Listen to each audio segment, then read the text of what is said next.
सिर्फ एक दिन बाद यानी 5 फरवरी को देश की राजधानी दिल्ली ये फैसला करने वाली है कि वो अपनी कमान किसके हाथों में सौंपने जा रही है।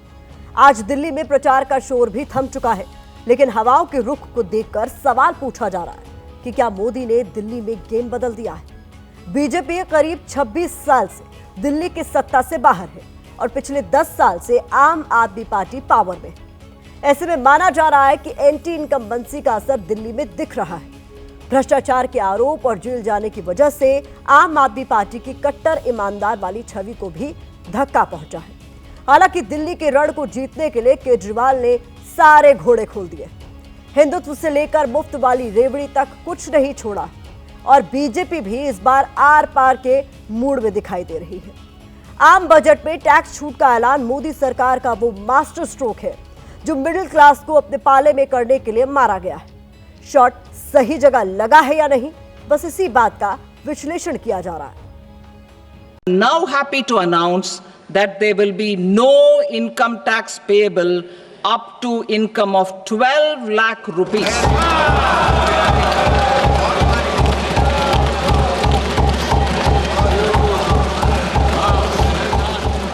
क्या 40 सेकंड की इन तस्वीरों ने दिल्ली का सियासी मिजाज बदल दिया?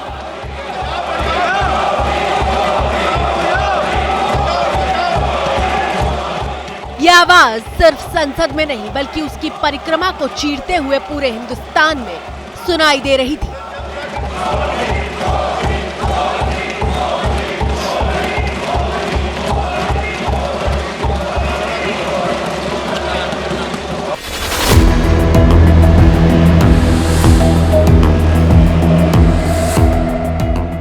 क्या इस आवाज ने दिल्ली की चुनावी राजनीति का मौसम बदल दिया है?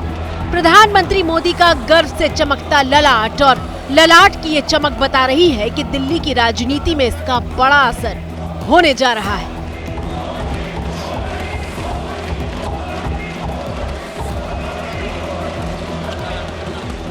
दिल्ली की आपदा पार्टी ने यहां के 11 साल बर्बाद कर दिए हैं। मेरे दिल्ली के हर परिवार से प्रार्थना है कि राज्य में हमें आप सबकी, दिल्ली वासियों की सेवा का मौका जरूर दें। मैं गारंटी देता हूं, आपकी हर मुसीबत, हर परेशानी को दूर करने के लिए खप जाऊंगा।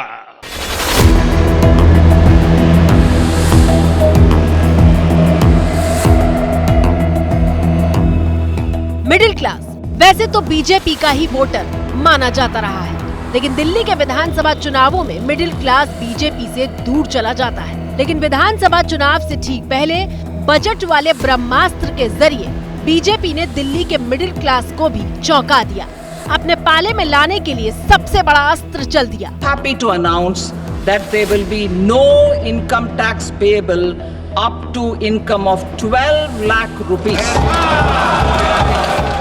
सियासी गलियारों में ऐसी चर्चा है कि आम आदमी पार्टी इस ब्रह्मास्त्र का काट ढूंढने के लिए छटपटाती दिखाई दी।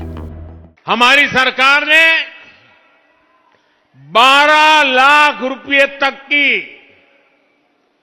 आमदनी पर, इनकम पर इनकम टैक्स पूरी तरह जीरो कर दिया। जीरो टैक्स में छूट मिली है और सरकार ने 8वें वेतन आयोग की भी घोषणा की है। 8वें वेतन आयोग के बाद आपकी सैलरी और आपका पेंशन दोनों बढ़ने वाला है। मिडिल क्लास की एस्पिरेशंस को समझने वाली सरकार उनके सपनों को समझने वाली सरकार ऐसे ही फैसले लेती है। तो चलिए भारत की बात में आज आपको दिखाते हैं कि आखिर ये सवाल क्यों पूछा जा रहा है कि आखिरी वक्त में क्या मोदी ने दिल्ली का गेम पलटने वाला दांव चल दिया है। मिडिल क्लास और माइक्रो मैनेजमेंट ये मोदी के वो दो एम हैं जिसके जरिए चुनावी बिसात में मोदी ने दिल्ली की बाजी जीतने वाली चाल चली है। अब समझिए दिल्ली चुनाव से ठीक पहले 12 लाख सालाना आय पर कोई टैक्स नहीं लेने वाले ऐलान का मतलब क्या है। दिल्ली में एक बहुत बड़ी आबादी मध्यम वर्ग की है जिनका वोट सरकार बनाने में बड़ी भूमिका अदा करता है। दिल्ली में सरकारी और प्राइवेट मिलाकर वेतन भोगी करीब 33 लाख मतदाता हैं। मतलब दिल्ली की आबादी में 21% मतदाता वेतन भोगी हैं। पूरे देश में सबसे ज्यादा वेतन पर काम करने वाले भी दिल्ली में ही हैं और सबसे ज्यादा सरकारी कर्मचारी भी दिल्ली में हैं। और शायद यही वजह है कि बजट के बाद पूरी बीजेपी ब्रिगेड बेहद आक्रामक होकर आम आदमी पार्टी पर अटैक कर रही है। 8 तारीख को केजरीवाल खुद चुनाव हार रहे हैं। 8 को हम लोग बहुमत की सरकार बनाने जा रहे हैं। पूर्व सीएम केजरीवाल नई दिल्ली विधानसभा सीट से ताल ठोक रहे हैं। मेरे हिसाब से 55 सीट आ रही हैं, लेकिन अगर मेरी माँ बहनें एक बारी जोर का धक्का लगा दें तो 60 तक पहुंच सकती हैं। नई दिल्ली विधानसभा वो सीट है जहां सरकारी कर्मचारियों की संख्या बहुत ज्यादा है और टैक्स छूट के जरिए मोदी ने हवा का रुख बदलने की कोशिश की है। दिल्ली का जो चुनाव है इस समय उसमें किस तरह से मिडिल क्लास असर डाल सकता है। एक 46% करीब 40 से ज्यादा % मिडिल क्लास का है। वो दिल्ली का सबसे बड़ा वोटर का हिस्सा जो है वो 40% मिडिल क्लास है और उसमें एक बड़े हिस्से को ये राहत मिली है। तो क्या ये राहत जाहिर है कि भारतीय जनता पार्टी को वोटर के लिए नाराज तो नहीं करेगी। अब वो कितना इसका असर करती है, क्या और जो इफेक्ट्स है उसके साथ मिलकर ये चुनाव को बदल सकती है, लेकिन एक सियासी मूड तो मानना चाहिए कि बदल गया है। मोदी ने जब दिल्ली चुनाव की पहली रैली की थी तो आपको आपदा बताया था और उसके बाद तो मानो पूरी बीजेपी के लिए चुनाव का नैरेटिव ही सेट हो गया था। आपदा को नहीं सहेंगे, बदल के रहेंगे। मोदी ने पहली रैली से ही केजरीवाल की ईमानदार वाली छवि पर चोट की। शीश महल के जरिए कट्टर ईमानदार सरकार की नीयत पर सवाल उठाए गए और पीएम मोदी ने सिर्फ घेरा नहीं बल्कि अलग अलग मुद्दों के साथ ऐसी बिसात बिछाई कि मानो राजनीतिक चक्रव्यूह तैयार कर रही है। महाराष्ट्र से लेकर उत्तराखंड और असम तक के मुख्यमंत्रियों को दिल्ली के रण में उतार दिया। पूर्वांचल से लेकर यमुना तक के मुद्दे पर आपकी घेराबंदी की। लेकिन सवाल यह है कि क्या मोदी का ये माइक्रो मैनेजमेंट यानी एम फैक्टर दिल्ली की जनता के मन में बीजेपी के लिए जगह बना पाएगा। आपासेड़ा में ये जो तारे ऊपर दिख रही हैं, आप तार देखिए, आपको लग रहा होगा कि ये इलेक्ट्रिसिटी की तारें हैं। विश्व में पहली बार मालूम पड़ा कि ये तारे नहीं हैं, ये होस पाइप्स हैं। बिजली नहीं जा रही है, इसमें पानी जा रहा है। वो तो अरविंद केजरीवाल जी ने बताया था कि वो इसको वेनिस, पेरिस, लंदन बनाएंगे। ऐसा वेनिस बनाएंगे मतलब कलान हमारे सर के ऊपर से जा रही है। वाकई ये तस्वीर हैरान करती है, थोड़ा परेशान भी करती है। मुझे डर नहीं है इसे छूने में, क्योंकि बिजली नहीं लगने वाली है। ये पानी के पाइप्स हैं जो हर घर में सप्लाई के लिए जा रही है।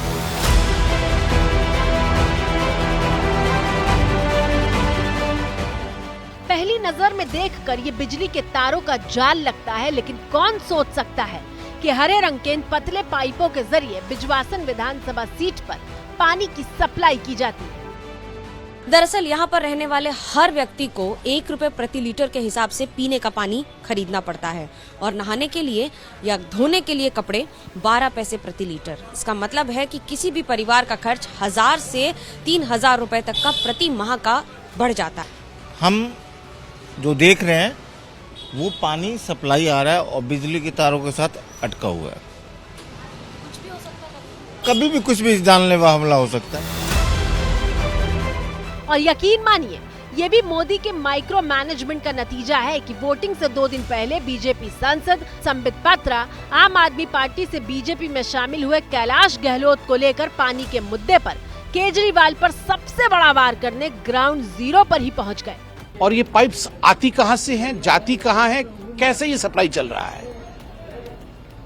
फार्म हाउस में जो टैंकर माफिया है, अरविंद केजरीवाल जी ने अपने यारों, अपने मित्रों के फार्म हाउस में टैंकर माफियों को बैठाया है।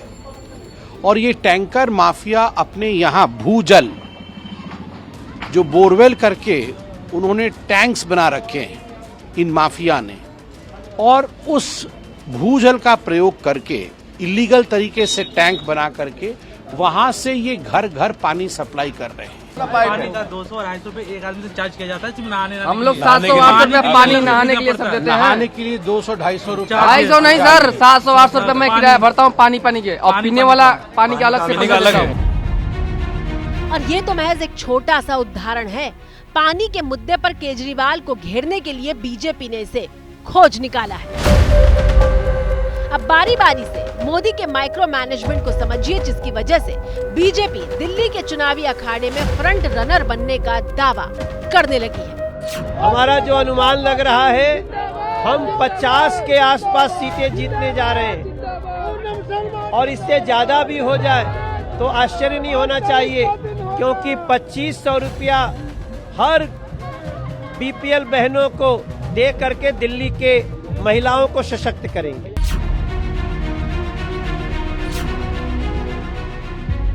संगम में डुबकी लगाने के बाद यूपी के सीएम योगी आदित्यनाथ दिल्ली जब प्रचार के लिए पहुंचे तो यमुना पर ऐसा यलगार छिड़ा कि चुनाव तक का एजेंडा सेट हो गया। अगर एक मुख्यमंत्री के रूप में मैं और मेरे मंत्रीगण प्रयागराज के संगम में स्नान कर सकते हैं, श्री अरविंद केजरीवाल जी से मैं पूछना चाहता हूं, क्या यमुना जी में वह भी अपने मंत्रियों के साथ जाकर के स्नान कर सकते हैं क्या?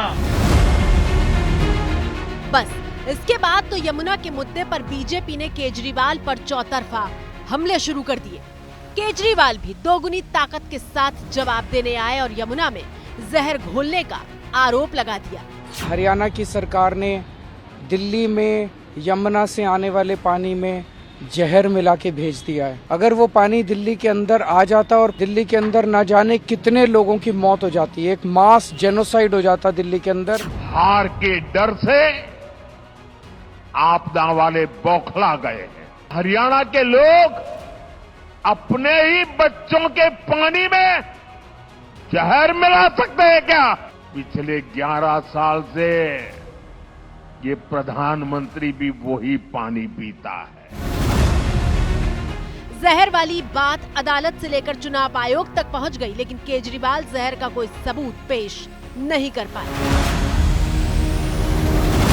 जब कोविड आता है तो आपदा वाले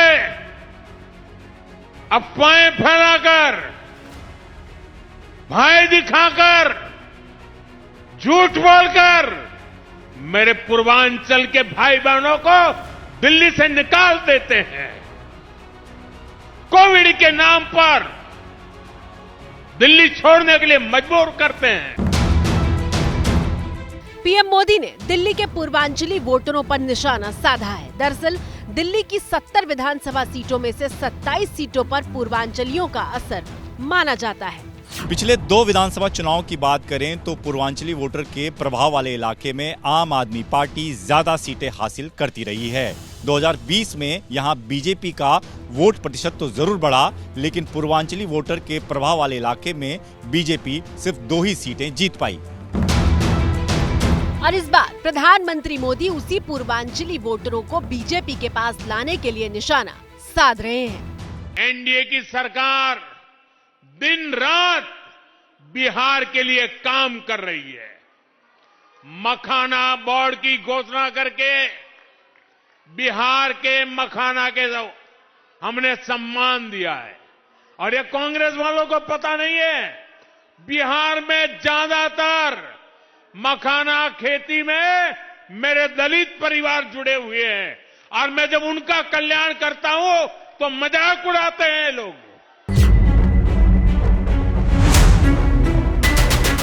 ये पीएम मोदी के माइक्रो मैनेजमेंट की ही अगली तस्वीर है कि उन्होंने दिल्ली के चुनावी समर को जीतने के लिए सीएम देवेंद्र फडणवीस से लेकर उत्तराखंड के सीएम पुष्कर सिंह धामी तक को मैदान में उतार दिया।